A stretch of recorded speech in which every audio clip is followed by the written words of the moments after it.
வணக்கம். நீங்கள் இணைந்திருப்பது வெற்றி டிவியின் பிரதான செய்திகளுடன். செய்திகள் வாசிப்பவர் நிலுஜா ஜெயபாலன். முதலில் இன்றைய தலைப்புச் செய்திகள். ரணிலின் தீர்மானத்திற்கு எதிர்க்கட்சி உறுப்பினர்கள் எதிர்ப்பு. அமெரிக்காவுடன் பேச்சுகள் தொடரும் இலங்கை அரசாங்கம் அறிவிப்பு.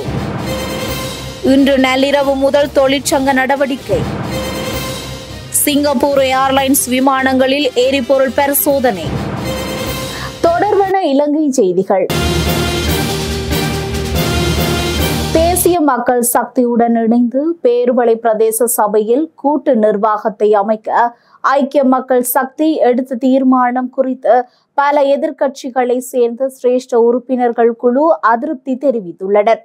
நேற்று மாலை முன்னாள் ஜனாதிபதி ரணில் விக்ரமசிங்கவை அவரது அலுவலகத்தில் சந்தித்த போது இந்த கட்சியின் சிரேஷ்ட உறுப்பினர்கள் தங்கள் அதிருப்தியை வெளிப்படுத்தியதாக முன்னாள் ஜனாதிபதியின் அலுவலகம் தெரிவித்துள்ளது.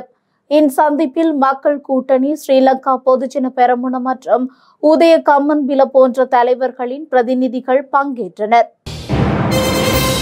வரி திருத்தங்களை மேலும் முன்னோக்கி கொண்டு செல்ல அரசாங்கம் எதிர்பார்ப்பதாக அமைச்சரவை பேச்சாளரும் அமைச்சருமான நலிந்த ஜெயதிச தெரிவித்துள்ளார். வாராந்த அமைச்சரவை முடிவுகளை அறிவிக்கும் விசேட ஊடகவியலாளர் சந்திப்பில் இன்று செவ்வாய்க்கிழமை அரசாங்க தகவல் திணைக்களத்தில் நடைபெற்றது.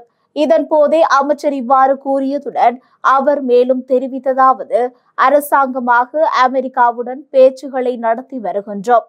அமெரிக்காவின் செனட் சபையின் அல்லது அரசாங்கத்தின் எமது நண்பர்கள் இருக்கின்றார்கள் என இதனை செய்ய முடியாது. இதனை நடைமுறைப்படுத்தும் நிறுவனம் ஒன்று அங்கு உள்ளது. அவர்களுடன் முன்னேற்றகரமான பேச்சுகளை ஆரம்பித்துள்ளோம். இதன் அடிப்படையில் முன்னோக்கி செல்ல முடியும். இறுதி பேச்சுகளின் பிரதிபலன் என்ன என தற்பொழுது கூற முடியாது. இதனையும் விட முன்னோக்கி சிறந்த வரி திட்டம் ஒன்றிற்கு செல்ல முடியும் என எதிர்பார்க்கின்றோம் என்று அவர் மேலும் கூறியுள்ளார். சப்ரகமுவ மாகாண ஆளுநர் அலுவலகத்தில் நேற்று வருமான ஆய்வாளர்களுக்கு நியமனங்கள் வழங்கப்பட்டன. சப்ரகமுவ மாகாண அமைச்சு வரையறுக்கப்பட்ட அடிப்படையில் ஒரு போட்டித் தேர்வை நடத்தியுள்ளது. மேலும் ஆட்சேர்ப்பு உள்ளூராட்சி துறையால் உள்ளூராட்சி நிறுவனங்களுக்கு அனுப்பப்பட்டுள்ளது. சப்ரகமுவ உள்ளூராட்சி நிறுவனங்களில் பணிபுரிந்த முதன்மை சேவை விகிதத்தைச் சேர்ந்த 96 பேர் வருமான ஆய்வாளர் தரம் 3 தொடர்பான வரையறுக்கப்பட்ட தேர்விற்கு சமர்ப்பிக்கப்பட்டுள்ளனர். மேலும் தேர்ச்சி பெற்ற 15 பேருக்கு அத்தகைய நியமனங்கள் வழங்கப்பட்டுள்ளன. ரத்னபுரி மற்றும் கேகாலை ஆகிய 2 மாவட்டங்களில் உள்ள மாநகர சபை மற்றும் பிரதேச சபைகளுக்கு வருவாய் ஈட்டும் நடவடிக்கைகளுக்கு நிதியுதவி அளிக்கப்படுகின்றார்கள். இந்த நிகழ்விற்கான மாகாண தலைமைச் செயலாளர் EKA சுனிதா, பிரதம அமைச்சின் செயலாளர் சுஜீவ போதிமான, சிரேஷ்ட உதவி செயலாளர் ஷமேதேனி மாதரகேவா, உள்ளூராட்சி ஆணையாளர் வ நிஷாந்த சமன்குமார, உதவி செயலாளர்களான இசுரி ரத்நாயக்க மற்றும் மனோரி குணவர்த்தன ஆகியோர் கலந்து கொண்டுள்ளனர். இன்று நள்ளிரவு முதல் பணி புறக்கணிப்பில் ஈடுபட போவதாக கூட்டு அஞ்சல் தொழிற்சங்க முன்னணி அறிவித்துள்ளது.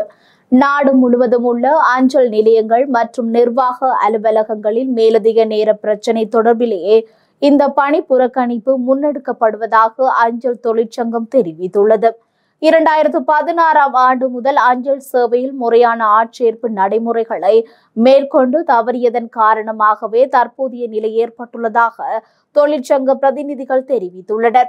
இந்த நிலையில் நீண்ட காலமாக நிலவும் ஆட்சேர்ப்பு பிரச்சினைகளை மேலும் தாமதமின்றி தீர்க்குமாறு தொழிற்சங்கம் அதிகாரிகளை வலியுறுத்தியுள்ளது. கையூட்டல் மற்றும் ஊழல் ஒழிப்பு ஆணைக்குழுவால் கைது செய்யப்பட்ட ஸ்ரீலங்கா ஏர்லைன்ஸ் நிறுவனத்தின் முன்னாள் தலைவர் நிஷாந்த விக்ரமசிங்க பிணையில் செல்ல அனுமதிக்கப்பட்டுள்ளார். கொழும்பு பிரதான நீதவான் இந்த அனுமதியை வழங்கியுள்ளார். தாய் நாட்டிற்காக தங்கள் உயிரை தியாகம் செய்த அனைத்து இலங்கையர்களையும் நினைவு கூறும் வகையில் இராணுவத்தின் 542வது காலாட்படை பிரிவு ஏற்பாடு செய்த தேசிய மர நடுகை நிகழ்வு நேற்று திங்கட்கிழமை மன்னார் மடு திருத்தல் வளாகத்தில் இடம்பெற்றது. குறித்த நிகழ்வில் மன்னார் மறைமாவட்ட ஆயர் மேதகு டாக்டர் A ஞானப்பிரகாசம், ஆண்டகை மன்னார் மாவட்ட செயலாளர் K கணேஸ்வரன் மற்றும் 54வது காலாள் படை பிரிவின் தளபதி மேஜர் ஜெனரல் AMC அபேகோன் மற்றும் 542வது காலாள் படை பிரிகேடியர் தளபதி பிரிகேடியர் சந்தன அசுரசிங்கம் மற்றும் பிராந்திய வன அதிகாரி வீரகோன் ஆகியோர் கலந்து கொண்டனர். மடுப்பகுதியின் சூழலையும் சுற்றுச்சூழலின் அழகையும் மரம் நடுதல் கணிசமாக மேம்படுத்தும் நோக்கத்துடன் தேர்ந்தெடுக்கப்பட்ட 500 மரக்கன்றுகள் நடப்பட்டன. 54வது காலாள் படை பிரிவின் கட்டளை தளபதியின் வழிகாட்டுதல் மற்றும் அறிவுறுத்தலின் பேரில் 542வது காலாள் படை பிரிவின் கட்டளை தளபதி மற்றும் 4வது கஜபா காலாட்படை படைப்பிரிவின் கட்டளை தளபதி ஆகியோரின் நெருக்கமான மேற்பார்வையின் கீழ் இந்நிகழ்வு ஏற்பாடு செய்யப்பட்டது.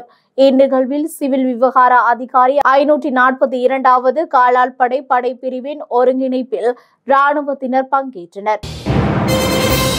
ஜனாதிபதி செயலகத்திற்கு முன்பாக பொதுமக்கள் சிலர் மற்றும் பாராளுமன்ற உறுப்பினர் கஜேந்திரகுமார் பொன்னம்பலம் ஆகியோர் இணைந்து ஆர்ப்பாட்டம் ஒன்றை முன்னெடுத்தனர். இலங்கை இராணுவத்தினரால் ஆக்கிரமிக்கப்பட்ட மூதாதையர் நிலங்களை இலங்கை அரசு திருப்பி தர வேண்டும் என்ற கோரிக்கையை முன்வைத்து இந்த ஆர்ப்பாட்டம் இன்று முன்னெடுக்கப்பட்டது.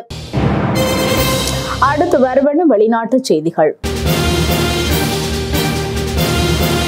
உக்ரைனுடனான போரை 50 நாட்களில் முடிவிற்கு கொண்டு வராவிட்டால் ரஷ்யா மீது கடுமையான வரிகள் விதிக்கப்படும் என அமெரிக்க ஜனாதிபதி டொனால்ட் ட்ரம்ப் எச்சரிக்கை விடுத்துள்ளார். புடினின் போர் நடத்தை ஏமாற்றம் அளிக்கின்றது எனவும் ட்ரம்ப் தெரிவித்துள்ளார். இந்த நிலையில் அடுத்த 50 நாட்களுக்குள் உக்ரைன் போர் நிறுத்தத்திற்கு புடின் ஒப்புக்கொள்ளாவிட்டால் ரஷ்யா மீது கடுமையான வரிகள் விதிக்கப்படும் எனவும் நாங்கள் 2வது கட்ட வரிகளை விதிக்க திட்டமிட்டு வருகின்றோம் என்றும் ட்ரம்ப் எச்சரிக்கை விடுத்துள்ளார். மேலும் எங்களுடன் இந்த ஒப்பந்தம் ஏற்படவில்லை என்றால் 100% வரி விதிக்கப்படும் எனவும் பத்திரிகையாளர் சந்திப்பில் ட்ரம்ப் தெரிவித்துள்ளார்.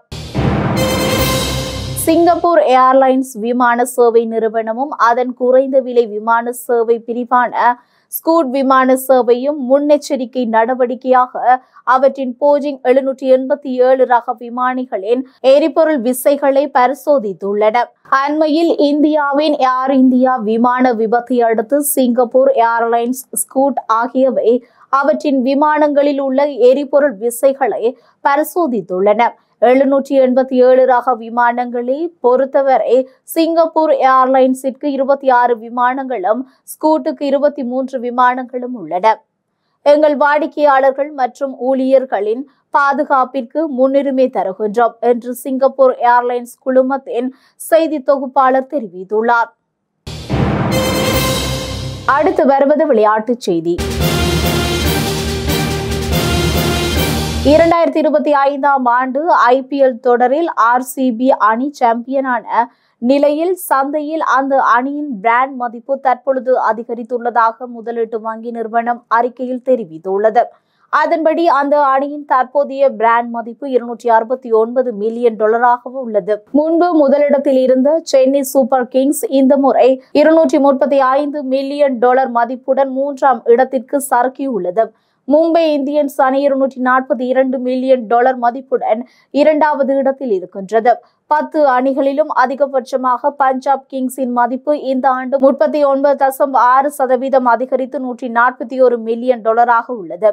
விளம்பரதாரர், ஊடகம், வர்த்தகம் ஆகியவற்றை உள்ளடக்கிய IPL போட்டியின் ஒட்டுமொத்த மதிப்பானது 12.9% அதிகரித்தது. தற்பொழுது $18.5 பில்லியன் உள்ளது. இதில் IPL என்ற பிராண்டுக்கான தனி மதிப்பு மட்டும் 13.8% அதிகரித்து $3.9 பில்லியன் உள்ளது. இத்துடன் நமது பிரதான செய்திகள் நிறைவடைகின்றன. நமது அடுத்த பிரதான செய்திகளை நாளை மாலை எதிர்பாருங்கள். தொடர்ந்து இணைந்திருங்கள் வெற்றி டிவி நியூட்டி பக்கத்துடன். வணக்கம்.